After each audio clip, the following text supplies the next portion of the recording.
ফারাক্কা বাংলাদেশের এক জ্বলন্ত সমস্যা। পদ্মায় সেতু হয়েছে, কিন্তু ফারাক্কা আমাদের পদ্মাই শুকিয়ে ফেলেছে। পদ্মা নদী আমাদের পূর্ববঙ্গের বসতি, জীবন আর জীবিকার ছিল মূল উপাদান। ফারাক্কা এই মরণ ব্যারেজের কারণে আমাদের নদী নির্ভর জীবন, ভূপ্রকৃতি একেবারেই নষ্ট হয়ে গেছে। আমি মনে করি বাংলাদেশের কোনো সরকার ফারাক্কা ব্যারেজের সংকট কিভাবে ফয়সালা করা যাবে এটা নিয়ে বুদ্ধিদীপ্ত সমাধানের পথ খোঁজেনি। এক পক্ষ ভারতের কাছে আরেকটু পানির জন্য ধর্ণা দিয়েছে, আর এক পক্ষ ফারাক্কা ব্যারেজের ওছিলায় ভারত বিরোধী রাজনীতি করে গেছে, সমাধানের পথ খোঁজেনি। কিন্তু পদ্মা ক্রমাগত শুকিয়েছে, আমাদের সংকট কাটেনি। মেধা আর কৌশলের যুগপৎ প্রয়োগে আমরা যে সমস্যা অনেক আগেই সমাধান করতে পারতাম, সেটা আমরা করতে ব্যর্থ হয়েছি। কিভাবে এই সমস্যার সমাধান করা যাবে সেটা খুঁজে দেখার জন্য আমরা এই আলাপটা 4টা পর্বে ভাগ করে আলাপ করব। প্রথমে আমরা দেখব ফারাক্কা ব্যারেজ কোন উদ্দেশ্য নিয়ে করা হয়েছিল এবং ফারাক্কা ব্যারেজ দিয়ে আসলে কি করা হচ্ছে। দ্বিতীয় ভাগে আমরা দেখব ফারাক্কা ব্যারেজ দিয়ে ভারতের উদ্দেশ্য সফল হয়েছে কিনা। তৃতীয় ভাগে আমরা দেখব কেন ফারাক্কা ব্যারেজ দিয়ে ভারতের উদ্দেশ্য সফল হয়নি। এবং চতুর্থ ভাগে আমরা দেখব সমাধানের সম্ভাব্য পথ। আসুন আমরা একে একে দেখি কিভাবে ফারাক্কা সমস্যার সমাধান করে ফেলা সম্ভব।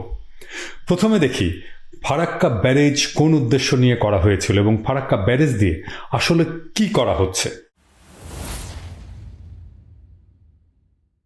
ভারত সরকারের ডকুমেন্টেই এখনো পর্যন্ত ফারাক্কা ব্যারেজ কেন তৈরি করা হয়েছিল সেটার কারণ হিসাবে বলা আছে, ভাগীরথী হুগলি নদী ব্যবস্থার শাসন ও নাব্যতা উন্নত করে কলকাতা বন্দরের সংরক্ষণ এবং রক্ষণাবেক্ষণের প্রয়োজন মেটানোর জন্য ফারাক্কা ব্যারেজ প্রকল্পটি ডিজাইন করা হয়েছিল।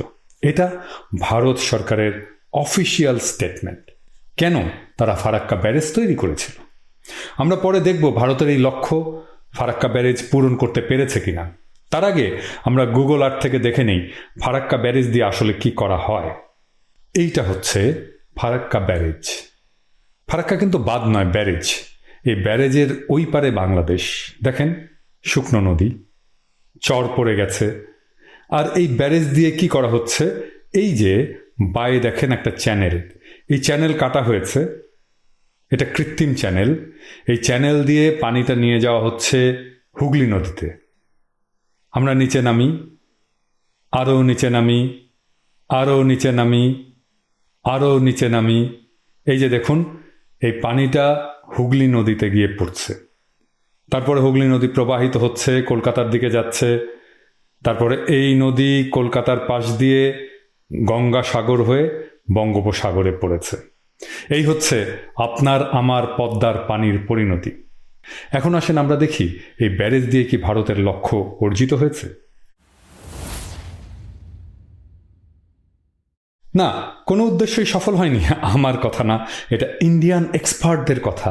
যে উদ্দেশ্য নিয়ে ফারাক্কা ব্যারেজ তৈরি করা হয়েছিল, ভারত সেই পারপাস ডিফিটেড হয়েছে। কেন হয়েছে সেটার উত্তরটা একটু জটিল, আমি সেই বিস্তারিত এক্সপ্লানেশনে যাব না। কিন্তু উপসংহার হচ্ছে ভারতের লক্ষ্য অর্জিত হয়নি। তার মানে হুগলি নদীর নাব্যতা রক্ষা করা যায়নি এবং কলকাতা বন্দরকেও রক্ষা করা যায়নি। শুধু তাই না, ফারাক্কা বাঁধের কারণে বিহারে ভয়াবহ বন্যা হচ্ছে, সুন্দরবন ধ্বংস হয়েছে, গঙ্গায় লবণাক্ততা বৃদ্ধি পেয়েছে, আর ভারতের ভূখণ্ড সাগরে নিমজ্জিত হচ্ছে। গঙ্গাসাগর দ্বীপের 30 বর্গ কিলোমিটার ইতিমধ্যেই সাগরে নিমজ্জিত হয়েছে। সেইখানে 14টা গ্রাম ছিল। এই 14টা গ্রামের মানুষ নেহাইতি দরিদ্র, খেটে খাওয়া মানুষ, যাদের সাথে আমাদের কোনো বিরোধ নেই। আমরা তো গেছি, আপনারাও যাচ্ছেন। কেন 14টা গ্রাম বিলীন হলো, কারণটা খুব ইন্টারেস্টিং। আমরা এটা পরে অ্যানিমেশনে দেখব, তাও এখানে বলে রাখি। নদী শুধু পানি বয়ে আনে না, সাথে আনে পলি। পানি যদি নদীর দেহ হয় তাহলে পলি নদীর আত্মা বা রুহ। গঙ্গা নদী যে পলি আনত তা পদ্মা এবং গঙ্গায় সমানভাবে ভাগ হয়ে 2 অববাহিকায় প্রবাহিত হতো। এই পলি সমুদ্রে গিয়ে পড়ে আর সমুদ্রকে দূরে রাখে। পলি আসা কমে গেলে সমুদ্র এগিয়ে আসতে থাকে, এসে ভূমিকে গ্রাস করতে থাকে। এটা সমুদ্রের ক্ষুধা। ফারাক্কা ব্যারেজ দিয়ে পলির বেশিরভাগ পাঠিয়ে দেওয়া হয় বাংলাদেশে। এর ফলে বাংলাদেশে চর পড়ে যাচ্ছে পদ্মায়, আর সমুদ্রকে ঠেকানোর মতো পলি পাচ্ছে না গঙ্গা। তাই সমুদ্র ভারতের ভূমি খেয়ে তার ক্ষুধা মেটাচ্ছে। এটা থামবে না। আমরা কল্যাণ রুদ্রের এই খুব গুরুত্বপূর্ণ বইয়ের উপসংহারেও দেখব ফারাক্কা ব্যারেজ দিয়ে হুগলি নদীকে বাঁচানো যায়নি। হুগলি নদীর নাব্যতা এবং নেভিগেবিলিটি এটাকে বাড়ানো যায়নি এক চুলো। এবারে আসেন কলকাতা পোর্টের আলাপে।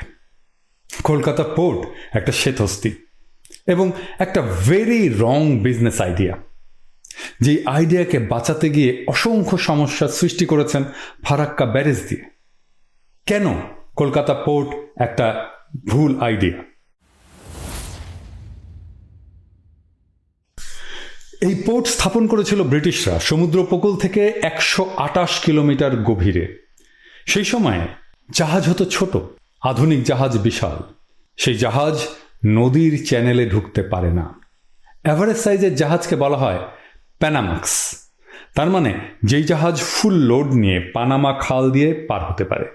সেই প্যানামাক্স জাহাজের লোড অর্ধেক কমালেও সেটা কলকাতা পোর্টের চ্যানেলে ঢুকতে পারে না।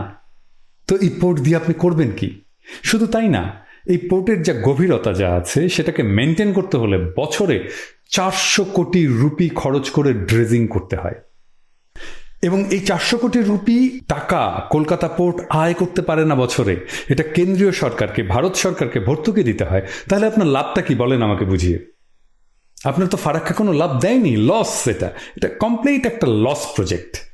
এবার আসেন আমরা দেখি কেন ফারাক্কার জন্য বিহারে বন্যা হচ্ছে আর গঙ্গাসাগরের দ্বীপ সাগরে তলিয়ে যাচ্ছে।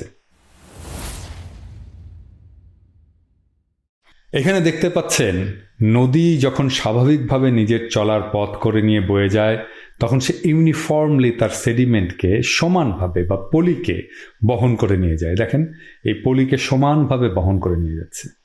এই নদীর স্রোত, পানির পরিমাণ, ভূপ্রকৃতি আর বয়ে আনা পলির পরিমাণই নদীর গতিপথ ঠিক করে। এই জন্যেই নদী আঁকাবাঁকা হয়ে প্রবাহিত হয়। এখন দেখেন আমরা নদীর একটা অংশকে বন্ধ করে দিলাম, দেখেন কি ঘটে। আপনি গতি পাল্টালেন ভাটিতে, আর ভাঙন হবে উজানে। একটু পরেই দেখতে পারবেন নদীর খাত ছিল একটা, হয়ে যাবে 2টা বা 3টা। কারণ আপনি শুধু একটা জায়গায় নদীর স্বাভাবিক স্রোতকে বাধা দিয়ে নিজের মতো করে প্রবাহিত করতে চেয়েছেন। এই কাজটাকে বলে নদী শাসন। ব্রিজ করার সময় এই নদী শাসন করা হয় এবং এর ফলে উজানের নানা জায়গায় নদীর ভাঙন হয়। কারণ নদীকে শাসন করা যায় না, সে প্রতিশোধ নেয়। নদী নিষ্প্রাণ, পানির প্রবাহ না, এটার একটা রূহ আছে বা আত্মা আছে। দেখেন কিভাবে নদী ভাঙতে থাকে উজানে, শুধু একটা জায়গায় নদীর গতিকে বদলে দেয়। এই দুটো জায়গা দেখুন, নদীর খাত সরু হয়ে একটা জায়গা দিয়ে প্রবাহিত হচ্ছে, আর এক জায়গায় নদীর খাত 3টা ছোট ছোট খাতে বিভক্ত হয়ে গেছে।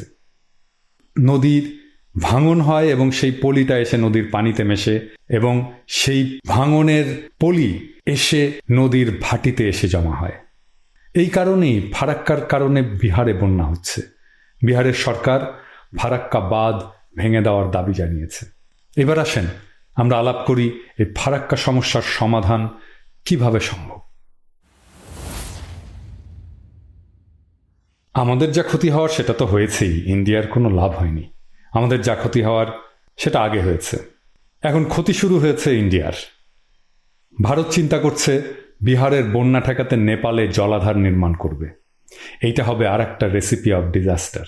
আমি আগেই বলে রাখি, আমি বিশেষজ্ঞ না, আমার বিশেষজ্ঞের মতো এত বুদ্ধি নাই, কিন্তু আক্কেল আছে যেটা বিশেষজ্ঞদের নাই। তাই এত বড় একটা ঝামেলা বেশি বুদ্ধি দিয়ে তারা তৈরি করেছে। আপনারা এখন নিশ্চয়ই বুঝতে পারছেন গঙ্গার পানির হিস্সা নেওয়াটা এই ফারাক্কা সমস্যার সমাধান না। সমাধান একটাই, ভারতকে বলা যে উদ্দেশ্য নিয়ে ফারাক্কা বানিয়েছিলেন সেটা অর্জিত হয়নি, বরং আপনার লস হয়েছে, আরো হবে। তো এই একটা লস প্রজেক্ট আপনি কোন যুক্তিতে রাখবেন? ফারাক্কা যদি না থাকে তাহলে আপনার লাভ কি, মানে ভারতের লাভ কি?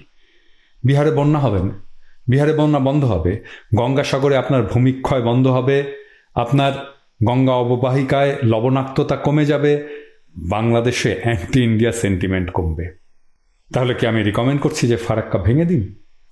না, আমি বলছি সাময়িক 5 বছরের জন্য ডিকমিশন করুন ফারাক্কা ব্যারেজ, মানে সব গেট খুলে রাখুন।